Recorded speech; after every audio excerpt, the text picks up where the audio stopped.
There we go. I do this for a living. There we go. No, I offered to do it. I got at least I got a sign now, so they'll recognize me at home, right? So, all right, okay. Okay, could you state your name and position? John Fraser with an S, and I'm the interim Liberal leader. That's a flashback. That's great. Thank you very much. Okay. Today, Doug Ford shuffled his cabinet in an attempt to change the channel on the chaos created by his government in this last year. And what Premier Ford doesn't understand is that it's his priorities that are the problem, not who sits where around the cabinet table. If there was only one thing you needed to know about this government and Premier Ford is they hired a special advisor for alcohol and acts the child advocate. This government and the Premier are obsessed with booze, gas pump selfies, endless campaigning, and now the Premier is obsessed with his plummeting personal polling numbers. When he goes to public events now, there's an informal poll, a real poll. And the message that the people are sending, and Ontarians are sending him, is listen, your priorities are out of whack with my family's priorities. Instead of sending your entire caucus out to hawk beer and wine in corner stores on a weekend, you would have been better to have sent them out to listen to families of children with autism and special needs. Instead of promoting buck of beer, tailgating, drinking at 9 o'clock in the morning in a park, you should be focused on smaller class sizes and helping students in need.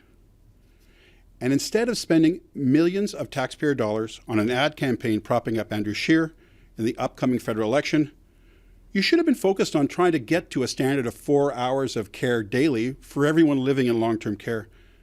So that, people say he's shuffling the deck. I think it's a bit more of a case of 52 pickup. You throw all the cards on the floor, you pick up the cards and see what you've got. The problem is, it doesn't matter what he has. His priorities are still the same. And that's what the problem is here. En français, c'est aujourd'hui Doug Ford a remanié son cabinet pour tenter de changer la voie du chaos créée par son gouvernement au cours de sa première année au pouvoir. Ce que Doug Ford ne comprend pas, c'est que ses priorités sont le vrai problème et non pas qui est assis autour de la table du cabinet. S'il y a une chose que vous devez savoir au sujet de sa première année comme Premier ministre, c'est ce qu'il a embauché un conseiller spécial pour l'alcool et qu'il a congédié les intervenants en faveur des enfants de l'Ontario.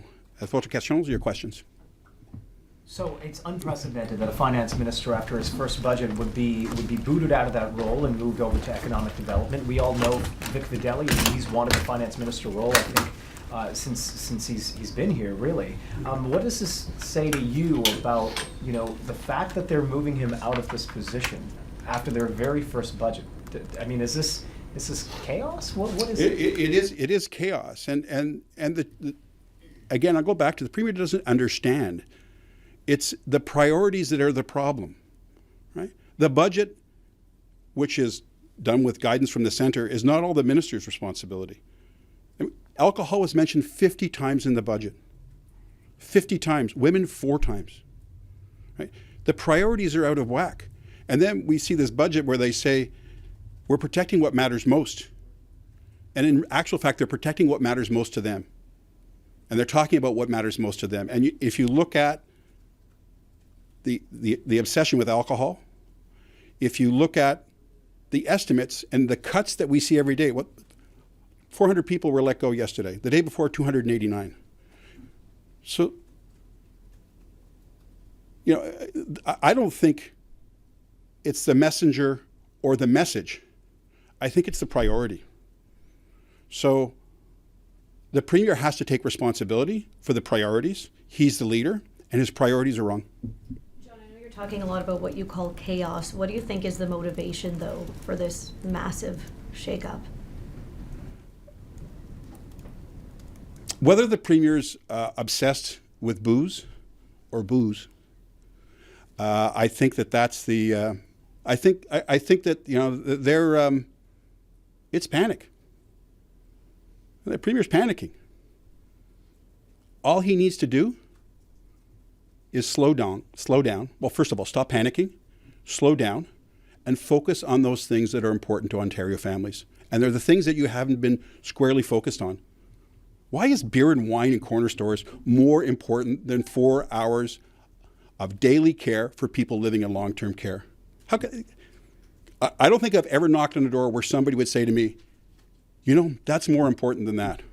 Or my child's class size is not as important as, you know, making sure that I can go tailgating or I can buy a buck of beer. I'm not saying that those things are bad. I'm just saying those aren't priorities. And that's the problem. And that's the message that people are sending. And they send it to him at public events. And it's very clear and it's informal and it's very real.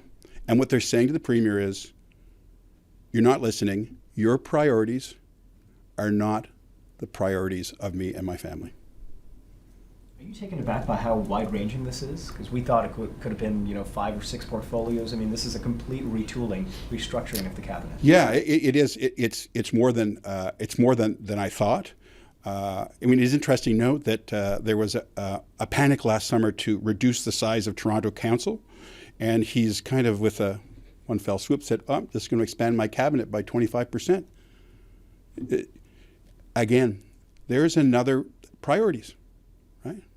What are the priorities, right? So there's somehow that's incongruous. It doesn't match, right?